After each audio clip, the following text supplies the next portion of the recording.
Hi all, ಇದು Friday mini blog. ನಮ್ಮ Danny already ಎದ್ದು ರೂಮ್ ವಿಂಡೋ ಹತ್ರ ಬಂದು ಕರಿತಾ ಇದ್ದ, ಎದ್ದೊಳಿ ಟೈಮ್ ಬೇರೆ ಆಗ್ತಾ ಇದೆ ಅಂತ. ಮಳೆ ಬೇರೆ ಬಂದಿತ್ತು ಅಲ್ವಾ, ಸೊ ಎದ್ದೊಳಕ್ಕೆ ಬೇಜಾರಾಗ್ತಾ ಇತ್ತು, ಚಳಿ ಬೇರೆ. ಇನ್ನೊಂದು ಸ್ವಲ್ಪ ಮಲ್ಗೋಣ ಅಂತ ಅನ್ನಿಸ್ತಾ ಇತ್ತು, ಅಂದರೆ ಟೈಮ್ ಬೇರೆ ಆಗ್ಬಿಟ್ಟಿತ್ತಲ್ವ ಅಂತ ಎದ್ಬಿಟ್ವಿ. ನಮ್ಮ ಕರಿ ಇನ್ನು ಮಲಗಿದ್ದ, ನಮ್ಮ ಗುಂಡಿ ಊಟ ಕೇಳ್ತಾ ಇದ್ಲು. ಹಾಗೆ ಕೆಳಗೆ ಹೋಗಿ ಆ್ಯಸ್ ಯೂಶ್ವಲ್ ನನ್ನ ಡೈಲಿ ರುಟೀನ್ ಬಿಸಿನೀರಿಗೆ ಧನಿಯಾ ಪುಡಿ ಹಾಕಿ ಕುಡಿದೆ. ಟಿಫನ್ಗೆ ಟೊಮೆಟೊ ಬಾತ್ ಮಾಡಿಕೊಂಡೆ, ಬಾಕ್ಸ್ಗೂ ಇದನ್ನೇ ತೊಗೊಂಡು ಹೋಗೋಣ ಅಂತ. ಹಾಗೆ ಟಿಫನ್ ಮಾಡಿ ಮಿಲ್ಕ್ ಶೇಕ್ ಕುಡಿದೆ. ಸ್ನಾನ ಮಾಡಿ ರೆಡಿಯಾಗಿ ಆಫೀಸ್ಗೆ ಹೋದೆ.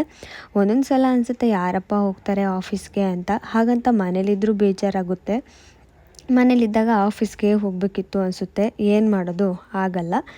ಆಫೀಸ್ ಮುಗಿಸಿ ಮನೆಗೆ ಬಂದು ಕಾಫಿ ಕುಡಿದೆ. ನನ್ನ ಹಸ್ಬೆಂಡ್ ನನಗೆ ಸರ್ಪ್ರೈಸ್ ಕೊಡೋಕ್ಕೆ ಅಂತ ಹೇಳಿ ಒಂದು ಚಿಕ್ಕ ಪಾಂಡ ತೊಗೊಂಬಂದಿಟ್ಟಿದ್ರು. ನನಗೆ ಹೇಳೇ ಇರಲಿಲ್ಲ ಅದನ್ನು. Congratulation brother.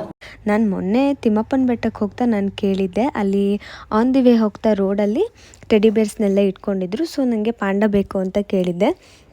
ಅವ್ರು ಅದಕ್ಕೇ ರಿಟರ್ನ್ ಹೋಗ್ತಾ ಕೊಡಿಸ್ತೀನಿ ಅಂತ ಹೇಳಿದರು. ನಾವು ಹೋಗೋದೇ ಲೇಟ್ ಬೇರೆ ಆಗಿತ್ತಲ್ವ, ಸೊ ರಿಟರ್ನ್ ಬರ್ತಾ ನಮಗೆ ಮಳೆ ಬರೋಂಗಾಗಿತ್ತು ಮತ್ತು ಅಂಗಡಿನೂ ಕ್ಲೋಸ್ ಆಗಿತ್ತು ಅಂತ ಹಾಗೆ ಬಂದುಬಿಟ್ಟಿದ್ವಿ. ಅದಕ್ಕೆ ಒಂದು ಚಿಕ್ಕದೊಂದು ಪಾಂಡ ಬೇರೆ ತೊಗೊಬಂದಿಟ್ಟಿದ್ರು.